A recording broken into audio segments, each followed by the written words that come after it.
I'm a commuter, so I ride to work and back every day. I live in Brooklyn. I work in Midtown. I live in Greenpoint and I ride every day to work in Fort Greene. I use it just out of convenience. It's faster than the train.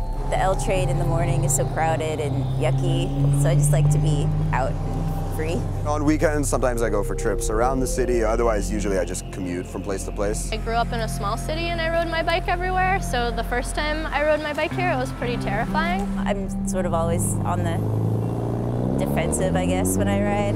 I mean, there's so many cars, like it only takes one. You know, the most basic is like you're in a bike lane and you kind of feel like you're in control of what's happening, and then you have a cab that just veers in front of you. So I've had to brake hard to avoid smacking into them. I have gotten hit by a taxi cab before. I've been doored several times, and it's not, I don't feel it's the passenger, I feel it's the driver's responsibility. I've been cut off, I've had people make crazy turns, parking in the bike lane when they see me in the bike lane. There's definitely the whole turning in front of you type thing, when clearly they've seen you, they've passed you, and they know you're coming. Usually it's them knowing that they're doing something a little iffy. If someone starts yelling at me when they don't have the right of way, there's no point in arguing. I just ignore it and keep going. I drive in the city deliveries for my job, and then I bike as well, so I'm kind of on both ends.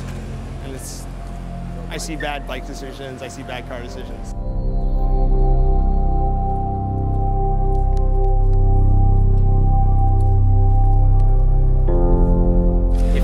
Where you could go and basically create a letter like this and print it out, would it be something that you... I'd carry around big stacks of them. I kind of thought of something similar myself. I'm glad you guys, like, you know, actually took the time to do it. I think it is good because I think a lot of drivers don't realize what the rules are for cyclists, and they think that a cyclist shouldn't be on the road and they should be on the sidewalk. And obviously you're not supposed to ride on a sidewalk. My immediate reaction is positive because it's dehumanizing to be in a car. People don't act like people anymore. So something like this creates like just a little intimate connection between you and the other driver, and they start to perceive you as a person and not just a machine.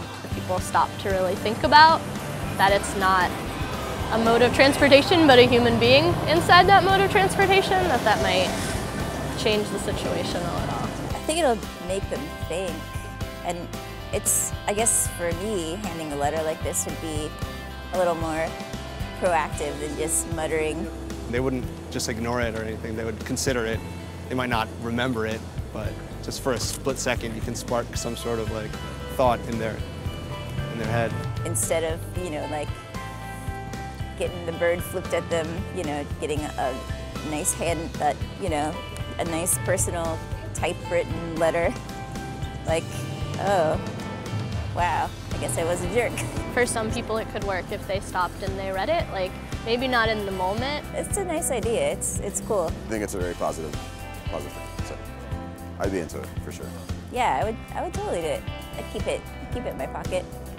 Let me know how it goes.